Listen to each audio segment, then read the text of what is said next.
男人仅仅只是回头看了一眼，就将比他体型大上数倍的巨人吓得跪倒在地。接着他举起手中的武器，打算将对方彻底解决。就在这时，巨人向他发起了魔法攻击，然而却对男人丝毫不起作用。见此一幕的巨人还想反抗，可结果却被男人无情的砸死。随后男人开始享用起自己的战利品，然而就是这样一个以巨人为食的大鬼，起初却是一个比谁都要善良的人。他完全不懂得何为杀戮，更不知道按照生存法则，人类属于他的食物。直到这天，他遇见了一个善良的教父，对方不仅让他住进了教堂，而且还费尽心思的让村民也接受他这个从未吃过人的大鬼。村民们一开始都心有不安，但看在教父德高望重的份上，便同意接纳他。而大鬼也有了属于自己的名字乌哈库。教父发现，虽然乌哈库听觉和视觉一切正常，但他却不会说人类的语言。随着日子一天天的过去，在教父的细心教导下，乌哈库也逐渐融入了这个村子。为了让乌哈库能够和村民们更好的相处，教父决定将人类的文字传授给乌哈库。然而令教父没想到的是，乌哈库不但学习能力很强，而且还是个素食主义者。就这样，教父也逐渐把乌哈库当做了自己的孩子一样。本以为日子会这样一直平静的生活下去，但这天突然有一个发了疯的巨人闯进村子，不分青红皂白就开始对着村民展开无差别攻击。巨人曾是讨伐魔王的英雄之一，可没想到还没见到魔王，就遭到魔王的精神攻击，整个人都陷入到了癫狂的状态。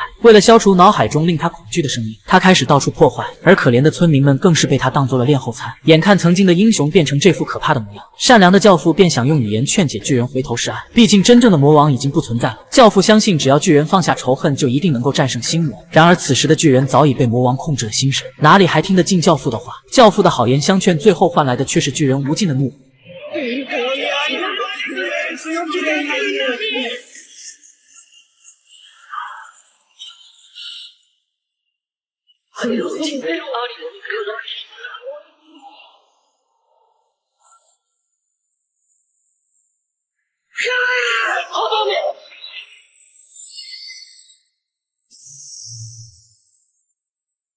体型瘦弱的教父根本就不是巨人的对手，然而就在这时，乌哈库却挡在了他的身前。巨人万万没想到，这个体型矮小的大鬼竟挡下了自己的攻击，随即他便再次发动了魔法咒语，可在乌哈库的面前竟全部失效了。然而还未等巨人来得及震惊，乌哈库仅仅只是看了他一眼，巨人的身体就开始不受控制的溶解，最终失去平衡的一头跪倒在地。接着乌哈库缓缓地来到巨人的面前，他举起手中的棒槌，对着巨人的脑袋就敲了下去。不出2秒半的功夫，巨人的脑袋就被他给开了个大洞。接着乌哈库品尝了自己人生中的第一口肉，直到这一刻，教父和村民们才知道乌哈库并非不吃人，只是他从来没有吃过肉。虽然乌哈库帮助村民解决了危机，但至此以后，他们的眼里对乌哈库只有恐惧。终于在不久后，村民们手持武器来到教堂，准备趁着乌哈库熟睡将他彻底杀死。教父得知消息后，连忙叫醒乌哈库，并表示让他在这里等着，自己则是去隔壁村子去找其他帮手阻止村民。可乌哈库深知这群村民已无药可救，于是便拎起自己的武器走出了教堂。他决定用自己的方式来帮助这群村民超度脱生。眼看事情发展的越来越糟糕，教父连忙赶往隔壁村子寻求帮助，可结果半路却遭到了村民的埋伏。然而就在教父即将被村民活活砸死时，这群村民竟开始毫无征兆地离奇死亡，而来人正是教父曾经的学生。不过此时的教父已身受重伤，活不了多久。